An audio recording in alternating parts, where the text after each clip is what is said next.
எல்லாரும் திட்டு வாங்கின ஒருத்தனா அது நான் தான். ஏன்டா என் உசுர வாங்குற விட்டு இவர்கள் போட்டியாளர்கள் வாசல் அப்படி கையை கட்டி நிற்போம். ஆனா பேசும்போது அனலும் தேவையான இடங்களில் நக்கலும் கொஞ்சம் தூக்கலாகவே இருக்கும். இது இவரோட தனி ஸ்டைல். 2 லைன் தான். தனித்துவமாக தன்னுடைய அடையாளத்தை எல்லா இடத்திலையும் படைப்பார். நான் எப்போது ஆங்கரிங் செய்தாலும் மேடையிலேயே உரிமையோடு கலாய்ப்பார். சொல்லுக்கு இனியர், பழகுவதற்கு எளியர். செய்தி விளம்பரம், தமிழ் வளர்ச்சித்துறை மற்றும் பள்ளிக்கல்வித்துறை அமைச்சர் மாண்புமிகு திரு ராஜ்மோகன் அவர்களை பேச வருமாறு அன்போடு அழைக்கிறேன். அனைவருக்கும் அன்பான மாலை வணக்கம். இன்னொரு நிகழ்வுல இருந்து வரும்போது பிளான் பண்ணபடி வர முடியல. முதல்ல சாரி. ரொம்ப அழகா வர்ணனையா என்னுடைய சகோ வரவேற்பாங்க. ஆனா மணி 9:45 இந்த வர்ணனை தேவையா? இந்த உலகத்தோடு ஒரு உறவு பாலமாய் தமிழ் சினிமாவை இந்த கலைத்துறை இணைக்கக்கூடிய அத்தனை சினிமா துறையினுடைய இந்த சினிமா பத்திரிகையாளர்களுக்கும் பத்திரிகை தொடர்பாளர்களுக்கும் நான் தலைவணங்குகிறேன். நெஞ்சம் நிறைந்த வாழ்த்துக்கள், வணக்கங்கள். நீங்களாம் நல்லா இருக்கணும். நேரம் குறைவா இருக்கு, டக்கு டக்கு நான் பேசிடுறேன். இந்த நம்மளுடைய பிரசாத் வென்யூல இங்க இருக்கிற எல்லா பேர்கிட்டையும் எஃப்எம்ல வேலை பார்த்தப்ப, டிவியில வேலை பார்த்தப்ப, சோசியல் மீடியால வேலை பார்த்தப்ப, தனியா யூடியூப் சேனல் வச்சிருந்தப்போ எல்லா பேர்கிட்டையும் திட்டு வாங்கின ஒருத்தனா அது நான் தான். எஃப்எம்ல வேலை பார்க்க மௌன ரவி என்ன, அவர் நிக்கில் சாரு எல்லாம் இன்டர்வியூ தருவாங்க. அப்போ எடுப்போம், எடுத்து முடிச்சு ஃபோன் பண்ணுவேன். ஆனால் ஒரு சின்ன மிஸ்டேக்னா என்னாச்சுமா, இந்த ரெக்கார்டர்ல ஆன் பட்டன் அமுக்க மறந்துட்டேன். பக்கத்துல இன்னொரு எஃப்எம்ல வாங்கி தருவேன். ஏன்டா என் உசுர வாங்குற விட்டு. அதே மாதிரி நடுவில் ப்ராப்ளம்ஸ்லாம் வரும். எங்களெல்லாம் வெப்சைட்ல இருக்கும்போது உள்ள விடக்கூடாது அப்படின்னு முடிவு பண்ணிடுவாங்க. அது பத்திரிகையில் வந்தால்தான் பத்திரிகையாளர்கள், இவர்கள் போட்டியாளர்கள். வாசல் அப்படி கையை கட்டி நிற்போம். அடுத்த மாசம் சம்பளம் வாங்கணும், எப்படியாவது எங்களை உள்ள விட்டுருங்க. இல்ல பரவாயில்ல, அப்புறம் வர வர எல்லாத்தையும் புரிஞ்சுக்கிட்டு. ஆனால் மேடையில் இருக்கக்கூடிய அத்தனை ஜாம்பவான்களும் சரி, இங்க இருக்கக்கூடிய பிஆர்களும் சரி, நல்ல தமிழில் நல்ல ஒரு நிகழ்ச்சி செய்யணும்னா ஒரு தொகுப்பாளர்னா அவர்கள் முதலில் அணுகும் இடம் மலிவிலை தொகுப்பாளர்னா அது ராஜ்மோகன் தான் என்பதையும் பெருமையோடு நான் சொல்லிக்கிறேன். 5 ஆண்டுக்கு ஒரு முறை கொடுத்தா அது விருது கிடையாது, ஆண்டுதோறும் கொடுத்தாதான் விருது. மாண்புமிகு தமிழ்நாடு முதல்வர் அவர்கள் அனுமதி பெற்று இனி வெள்ளித்திரை, சின்னத்திரை, தமிழ் திரை விருதுகள் ஆண்டுதோறும் தரப்படும் என்பதை முதல்ல மகிழ்ச்சியோடு தெரிவித்துக் கொள்கிறேன். நல்ல படைப்புகள் தான் நம்முடைய ஆக்சிஜன். தமிழ் சினிமாவில் உண்மையிலே தன் தலையை அடமானம் வைத்து முதல் போடுகிற முதலாளினா தமிழ் சினிமாவுக்கே தலையா இருக்கிறது நம்முடைய தயாரிப்பாளர்கள் தான். நம்ம நகைச்சுவையா சில பேமெண்ட்ஸ் வரல, பெண்டிங் பேமெண்ட்ஸ் சொல்லுவாங்க. எந்த இண்டஸ்ட்ரியில இல்லை, அவங்க தரக்கூடாதுன்னு இல்லை. ஒரு படத்துல பேமெண்ட் தர முடியாட்டியும் அந்த சம்பந்தப்பட்டவங்க அடுத்து ஒரு படமே தரக்கூடிய தாயுளம் கொண்டவர்கள் தான். அவங்க இல்லைன்னா நாம இல்லை, அந்த தயாரிப்பாளர் சங்கம். அதே போல அந்த தமிழ் சினிமாவில் கைகளா இருக்கக்கூடியதுனா நம்முடைய பாடலாசிரியர்களும் கவிஞர்களும் இசையமைப்பாளர்களும்.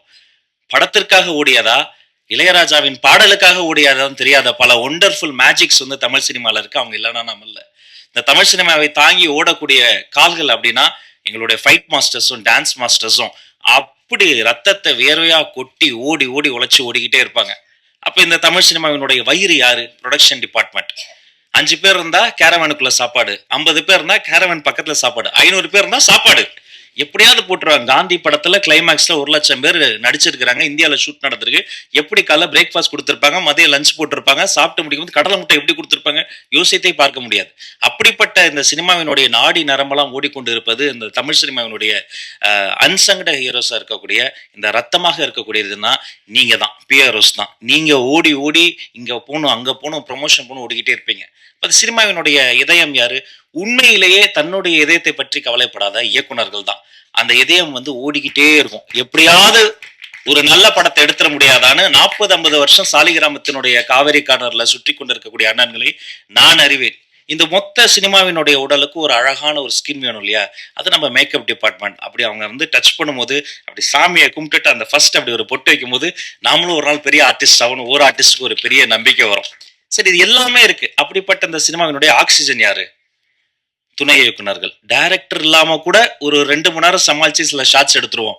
துணை இயக்குனர்கள் இல்லாம ஒரு ஷாட் கூட எடுக்கவே முடியாது. அவங்க ஒரு பெரிய அன்சங்கடி ஹீரோஸ். இப்படி எத்தனையோ அன்சங்கடி ஹீரோஸ் எல்லாம் அங்க சினிமால இருக்கிறாங்க. அத்தனை பேரோடும் பாராபட்சம் இல்லாமல் பழகக்கூடியவங்க இந்த பிஆர்ஓஸ். அத்தனை பேருடைய பாதி பேருக்கு என்ன தெரியும், அவங்க பேரு தெரியும். நான் கல்யாணம் பண்ண எப்படி கல்யாணம் பண்ணோம், குழந்தை, எல்லாருமே ஒரு ஃபேமிலி ரீயூனியன் மாதிரி தான் இருக்கு. அண்ணா நகைச்சுவையா சொன்னாங்க செல்வமணி அண்ணன். அது என்ன பேமெண்ட் பெண்டிங் நான் சொல்லிடுறேன். அது ஒன்றும் இல்லை, தமிழ் சினிமால எல்லா சங்கங்களும் சேர்ந்து ஒரு நல்ல விழா எடுத்தோம். முத்தமிழறிஞர் டாக்டர் கலைஞர் ஐயா. அந்த பராசக்தி படத்துல அன்னைக்கு ஒலித்த அந்த ஒரு குரல், அம்பாள் இன்றைக்கடா பேசியிருக்கிறாள் இன்னும் ஒலித்த குரல், அவருக்காக ஒரு நூற்றாண்டு விழா எடுக்கணும்னு பிளான் பண்ணி எல்லா சங்கங்களும் ஒன்று கூட்டிட்டாங்க. அப்ப வரிசையா போன் வருது. லிங்குசாமி சார் போன் பண்றாரு, பாண்டியராஜ் சார் போன் பண்றாரு. எனக்கு என்ன பதட்டனா, சரி இது கலை சேவை தான், பேமெண்ட் வருமா வராதா, நாம வாடகை வர கட்ட. அப்ப நான் என்ன யோசிச்சேன், சரி சார் இந்த வரேன் சார் அதர் சார் அப்படின்னு சமாளிச்சுக்கிட்டே இருந்தேன். திடீர்னு ஒரு பிஆர்ஓ ஃபோன் பண்ணாரு. அண்ணா ஒரு நிமிஷம் உங்ககிட்ட செல்வமணி சார் பேசுறோன்ட்டாரு. எடுத்தோடனே ஹலோ அப்படின்னாரு. கிளம்பிட்டானே, இந்த கிரீன் பார்க் நோக்கி வந்துகிட்டு இருக்கேன். பக்கத்துல வந்துட்டானே. வந்து அந்த ஒரு மாத காலம் உழைத்து யாருமே எனக்கு தெரிஞ்சு வீட்டுக்கு போல. அவர் பாண்டியராஜ் சார் எல்லாருமே தயாரிப்பாளர்கள் அதுல ஒர்க் பண்ணுவாங்க. தயகம் அன்சங்கடி அத்தனை பேர் ஸ்கிரிப்ட் எழுதி தள்ளி எல்லாரையும் அங்க மேடையில ட்ரெயினே கொண்டு வந்துட்டோம். சூப்பர் ஸ்டார் ரஜினி சார் வந்திருந்தாங்க, இப்ப ஒரு கமல் சார், மொத்த சினிமாவை அவங்க கொண்டு வந்து கொட்டி இப்படிப்பட்ட ஒரு மனித உழைப்பு இருக்குல்ல, எனக்கு தெரிஞ்சு இப்படி உழைக்கக்கூடிய அந்த ஒரு ஒரு நேர்மையான உழைப்பு இருக்கக்கூடிய ஒரு கலைத்துறை என்று சொன்னால் அது இந்த திரையுலகம் தாங்க. இது இல்லைன்னா இவ்வளவு பெரிய உழைப்புக்கு ஒரு நடமாடும் உழைப்பாளர்கள் சிலை தான். அப்படி இருக்கும்போது நீங்க உரிமையா கேட்கலாம், சேரன் அண்ணாலாம் ஒரு சாதாரண டைரக்டரா நீங்க தவமாய் தவம் இருந்த அந்த படத்துல ஒரு காட்சிக்கு அத்தனை தேசிய விருதுகள் நம்ம குட்டி கொடுக்கணும். அப்படி தரமான ஒரு ஒரு காத்திரமான படைப்புகள். அந்த நீங்க சொன்னீங்களா நாங்க கடன் பட்டிருக்கோம், நாங்க தான் கடன் பட்டிருக்கோம். இது நன்றி கடன் திருப்பி தந்துகிட்டு இருக்கிறோம். நாங்க எல்லாருக்கும் செய்ய வேண்டியது எங்களுடைய நன்றி கடன். எனவே எல்லாமே அது என்னவோ மாண்புமிகு முதல்வர் அவர்களிடம் அனுமதி பெற்று ஆலோசனை செய்து ஃபர்ஸ்ட் மீட்டிங்லயே வந்து எல்லாம் முடிஞ்சு போகும். திரும்ப கூப்பிட்டார், ராஜ் அப்படின்னாரு. அப்படியே ஓடி போய் சொல்லுங்க சார் அப்படிங்கும் போது அந்த முதல்ல அவர் சொன்ன விஷயமே அந்த இந்த மானியமுக்காக காத்திருக்கலப்பா, சின்ன சின்ன படங்கள்லாம் அது ஏன் பெண்டிங்ல இருக்கு, முதல்ல நல்ல படைப்புகள் அந்த குட்டி குட்டி படங்கள் இருங்க பாருங்க, எதெல்லாம் பெண்டிங் இருக்கோ அரசு சார்பில் அத்தனை படங்களும் மானியத்தை கொடுத்துருங்க, அவங்க அது டிசர்வ் இட் என்று சொன்ன ஒரு மாண்புமிகு முதல்வருக்கு இந்த நேரத்தில் நாங்கள் நன்றியும் இதன் மூலமாக நான் தெரிவித்துக் கொள்கிறேன். அது மாதிரி அது ஒரு ஒரு இன்னொரு விஷயமும், ஒரு காலத்துல வந்து தமிழ்நாடு தான் சினிமாவுடைய கேபிட்டலா இருந்தது. எல்லா ஷூட்டிங்குமே இங்க நடக்கும். கொஞ்சம் கொஞ்சமா இன்னைக்கு வந்து ஹைதராபாத் போயாச்சு, கொஞ்சம் கொஞ்சமா எல்லாருமே அதர் ஸ்டேட் போயாச்சு. அதுக்கு வேரியஸ் ரீசன்ஸ். அதெல்லாம் பகுப்பாய்வு செய்வது தான் எங்க வேலை. ஷூட்டிங் ஸ்பாட்ல வந்து யாராவது மேனேஜரோ பிஆரோ வந்து ஒரு பர்மிஷனுக்கோ ஒரு 10 பேரை பார்க்கணும், 4 பெட்ரோல் வண்டி காசு தரணும், நோ. யார் ₹1 கேட்டாலும் நீங்க கொடுக்காதீங்க, தரவே தராதீங்க. உங்க கூட சிஎம் இருக்கிறாரு, நீங்க என்ன ப்ரொடக்ஷனுக்கு என்னவோ அதை பாத்துக்கங்க, ஆர்டிஸ்டுக்கு என்னவோ அதை பாத்துக்கங்க. அதுதானே செய்ய போறோம். இது வேலை. உலகத்துல வேலையை செய்யறதுக்கெல்லாம் யாரும் பாராட்ட மாட்டாங்க. அதனால நாம அப்படி சிஸ்டம் மாறி போச்சு. நாம வேலையை செய்து கொண்டிருக்கிறோம், அதை சிறப்பாக செய்து கொண்டிருக்கிறோம், அது உண்மையாக செய்து கொண்டிருக்கிறோம். எந்த ஒளிவு முறையும் இல்லாம டிரான்ஸ்பரண்டான ஒரு கவர்னன்ஸ் தருவதற்கான ஒரு முயற்சி தான். ஏன்னா இந்த சினிமா துறையில தான் கருவாகி உருவாகி இன்னைக்கு ஒரு ஒரு ஒரு மாமனிதர் எங்களுக்கு முதலமைச்சராக கிடைச்சிருக்கிறாரு. இதே மாதிரி இங்க பின்னாடி உட்காந்துக்கிட்டு முன்னாடி தெரியாம வந்து எழுந்து நின்ட்டா கேமராமேன் அண்ணன் கத்துவாரு, முன்னாடி வரலன்னா ஸ்பீக்கர் கிட்ட மைக்கு போடலன்னா எங்க ஆபீஸ்ல என்னுடைய மேனேஜர் கத்துவாரு. அதையும் மீறி எழுந்துட்டா அவரு வந்து இந்த போட்டோகிராஃபர் எல்லாம் திட்டுவாங்கன்னா பரவாயில்ல, மைக்கு பிடிச்சதுக்காக நிக்கல் பண்ணாது, ராஜு உட்காரியா இல்லையா அப்படிம்பாரு. எங்க போனாலும் அவ்வளவு போராட்டம். அதுக்கு நடுவுல ஒவ்வொரு இதுவா பின்னாடி இருந்து முன்னாடி வந்து இடம் பிடிச்சி எல்லாம் வந்துட்ட பிறகு திடீர்னு ஒரு ஜூனியர் ஆர்டிஸ்ட் யாரோ ஒருத்தவங்க வந்துருவாங்க, இஃப் யூ அப்ப கொஞ்சம் அப்படின்ட்டு நம்மளை எழுப்பி விட்டுருவாங்க. அப்படியே பின்னாடி போய் உட்காந்து ஃபுட்பால் மாதிரி தான் அதவங்க எல்லாம் நிக்கிறாங்க பாருங்க. பாதி நிகழ்ச்சி ஃபுட்பால் மாதிரி நின்றுக்கிட்டு தொத்திக்கிட்டு, என்னன்னா என்னைக்காவது ஒரு நாள் நம்ம ஜெயிச்சிரும், எதுலையாவது ஜெயிச்சிரும், பேடந்தாங்கல் பறவை மாதிரி எல்லாத்துலயும் ஓடி ஓடி பறந்து பறந்து இன்னைக்கு அப்படியெல்லாம் போயிட்டு இந்த இடத்துல வந்து நிற்கும் போது சரியெல்லாம் தான் இருக்கு. நாம தானா அமைச்சர் ஆயிட்டோமான்னு பல வாட்டி சரியெல்லாம் இருந்திருக்கு. பட் அதெல்லாம் யோசித்து பார்க்க எங்களுக்கு நேரம் இல்லை. இது ஒரு நல்ல ஸ்டார்ட், இது ஒரு பொன்னான வாய்ப்பு. இந்த மேடையில் எங்கள் அண்ணன்கள் என்னெல்லாம் கேட்டாங்களோ அதை செய்வதற்கு ஒரு பொன்னான வாய்ப்பு. அந்த எண்ணம் தான் முத்துக்காளை அண்ணனுடைய ஒய்ஃபுக்கு ஒரு பிரச்சனைட்டோன்னா அவர் கூப்பிடவே இல்லை. நான் ஓடி போய் முதல்ல அங்கே கூப்பிட்டு போங்க பண்டு கேஎம்ஸ்ல போயிட்டு அந்த ஹாஸ்பிட்டல்ல டாக்டரை பிடிச்சி, அவங்க வேற யாரும் கிடையாது எங்களுடைய ஃபேமிலி.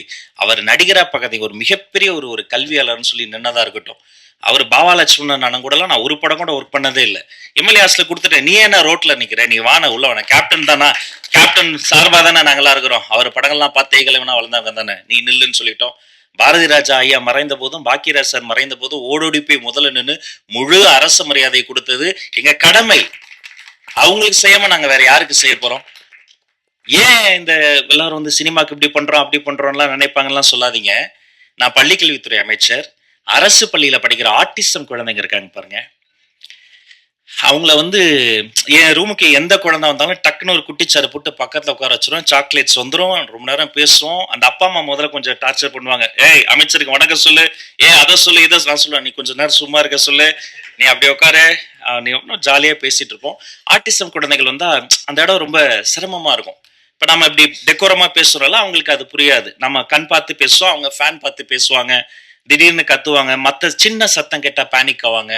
அந்த பேரண்ட்ஸ் வந்து இன்னும் டஃப்பான ஒரு ஒரு லைஃப வந்து மேற்கொள்வாங்க. அழுவாங்க லிட்டரலா. ஏன் இப்படி வந்தது? என்ன பண்றதுன்னு தெரியாம.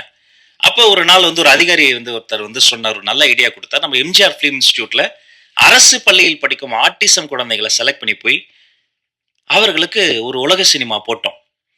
சரி இதையே தொடரணும்னு, இந்த கலைய அந்த குழந்தைகளுக்கு குடுக்கணும்னு, இனி மாதந்தோறும் அரசு பள்ளி ஆட்டிசம் குழந்தைகளுக்கு உலக சினிமா போடுவது என்று முடிவெடுத்து அதை நாங்கள் தொடங்கிவிட்டோம். நாங்கள் பேசும்போது எங்களோடு பேசாத அந்த குழந்தை, அந்த சினிமால வர மீனோடு பேசுது, மானோடு பேசுது. அவ்ளோ சந்தோஷம். சிரிச்சு விளையாடுது. அந்த இன்டர்வல் பிளாக்ல போய் அந்த குழந்தைங்க பேரண்ட்ஸ்லாம் பார்க்கும்போது தான் தெரிஞ்சது, அந்த குழந்தைகளுக்கு மட்டும் இல்ல, அந்த அப்பா அம்மாக்கே ஒரு பெரிய ரிலீஃப். ஒரு பப்ளிக் பிளேஸ்ல அவங்களுக்கு ஆக்சஸ் இருக்காது. டக்குனு பேனிக் ஆவாங்க அந்த குழந்தைகள் பிஹேவ் பண்றத வச்சு. அத்தனை பேரு கட்டிப்பிடிச்சு, கைப்பிடிச்சு நன்றி சொல்லும்போது, நான் நினைத்து பார்க்கிறேன். கிட்டத்தட்ட அது மாதிரியான அந்த குழந்தைக்கு எனக்கு என்ன வித்தியாசம்? என்ன பண்றேன்னு எனக்கே தெரியாம ஏதேதோ பண்ணேன். கிடைச்ச எல்லா வேலையும் பண்ணேன். ஆனா இன்னைக்கு வந்து நிக்கிறேன், இதெல்லாம் பண்றேன்னு சொன்னா, அது இந்த திரைக்கலை தந்த ஒரு ஒரு ஒரு வலிமை, அந்த இதயத்தை தொடக்கூடிய ஒரு ஒரு உணர்வு, நல்ல படைப்புகளை பார்த்து, படித்து, கேட்டு வளர்ந்தது. இதையெல்லாம் இப்படியெல்லாம் செய்யணும்னு நினைத்து, என்னுடைய மாண்புமிகு முதல்வர் எனக்கு கொடுத்த ஒரு நல்ல வாய்ப்பு. அவர் வைத்த நம்பிக்கை, நீங்கள் எல்லோரும் வைத்திருக்கிற நம்பிக்கை, இதை நான் நிச்சயமாக காப்பாற்றுவேன். கடைசி மூச்சு வரை நேர்மையாக வேலை செய்து, உங்கள் அத்தனை பேரினுடைய கோரிக்கையும் மாண்புமிகு முதல்வரிடம் அனுமதி பெற்று நிறைவேற்ற என்னாலான எல்லா முயற்சிகளையும் செய்வேன் என வாழ்த்தி வணங்கி விடைபெற்று செல்கிறேன். அனைவருக்கும் நன்றி. Thank you so much.